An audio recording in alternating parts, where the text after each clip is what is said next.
Ayan, kakainin na natin ang ating torta. Titikman natin at natawang aking anak ay pagkainit. Ayan, oh. Oh, tanya naman po. Ayan, oh.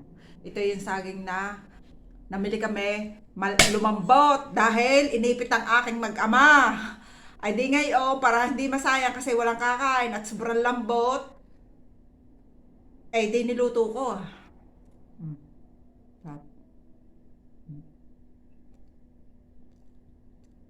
Tama-tama po rin sa meriendang sopas. Batay mapalian. Kain po kayo. Nalagdag pa. Salamat po sa inyong panonood. Yan, magandang araw po. Tayo nagluluto dito ng torta banana. Wala po tayong oven. Magtitiis tayo ngayon sa kawali sa mahinang apoy po. Hindi na tayo nakitingnan natin kung luto na.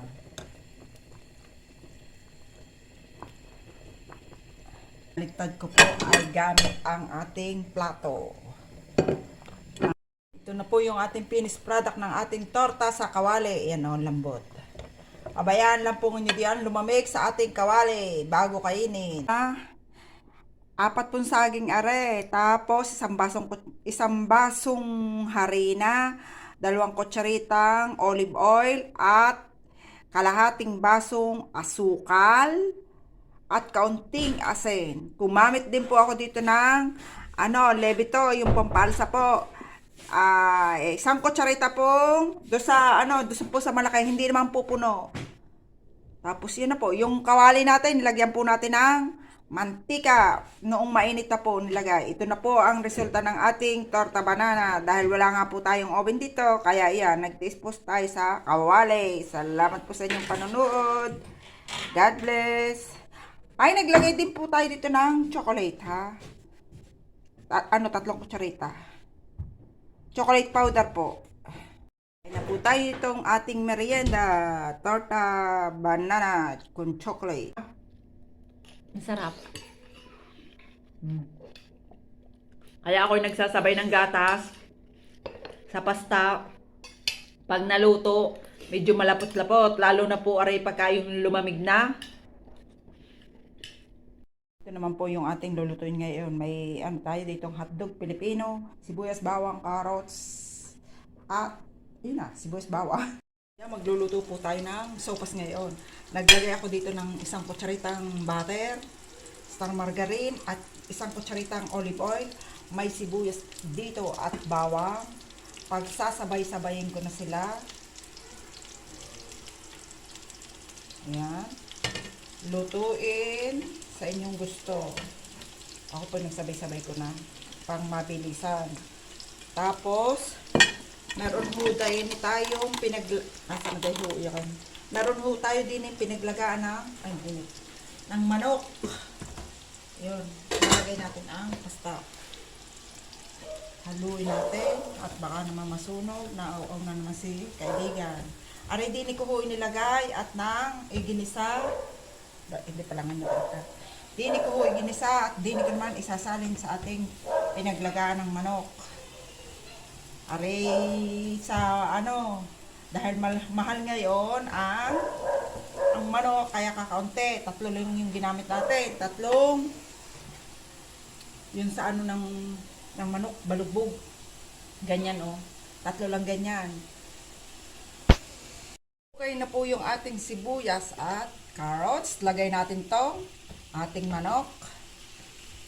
Dahil luto na rin naman to, mabilis siyang maluto. Gigisahin lang natin siya sa sibuyas, bawang at ng malasa. Maglalagay ako dito ng asin.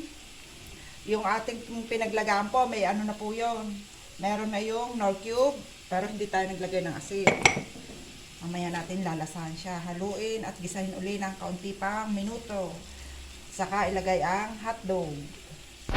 Sumong malaki. Lalagay po natin aring hotdog. Doon sa mahilig po sa paminta, maglagay po kayo at ako hindi nagamit ng paminta. Yan, okay na po yung ating panlahok at nakulo na rin uli yung ating pinaglagaan. Ilalagay ko naman itong aking sinasabi na sa hula, itong ating ginisa.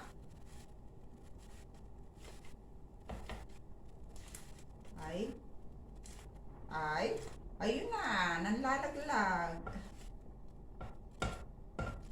Ay, ang dami sabaw. Ay, maglalagay pa tayo ng gatas. Ang pasta pa, ay aawas. Huwag naman sana. Yan, okay na yan. Ilalagay ko yung pasta. Kalahating kilo po, aray. Depende po sa inyo. Aring gatas ay gatas po na normal. Dito. Isasabay ko na. Ngayon, hanggat maaari, huwag kayong magpakita ng pangalan at nagkakameron po ng problema. Nagkameron uli ako ng problema sa ating dalawa po ako dining betlog ay gagayatin natin ng pa-cubes. Bahala na. Dahil malapit na pong maluto yung ating sopas, mag-add ako nitong Knorr powder. Matabang, wala tayong patis. Kaya itong ating gagamitin. Pakuluan at mayami. Yan, okay na po yung ating sopas. Ngayon naman, ilagay natin itong ating itlog na nilaga. Pakuluan at okay na yan. Kainan na tayo. Kukulang ko lang siya ng kaunti para yung itlog lumasa sa sabaw. Yan, ito na po yung ating sopas na walang kasawa-sawa sa sopas. Yan ay sarap. Tamang-tama ito ngayon.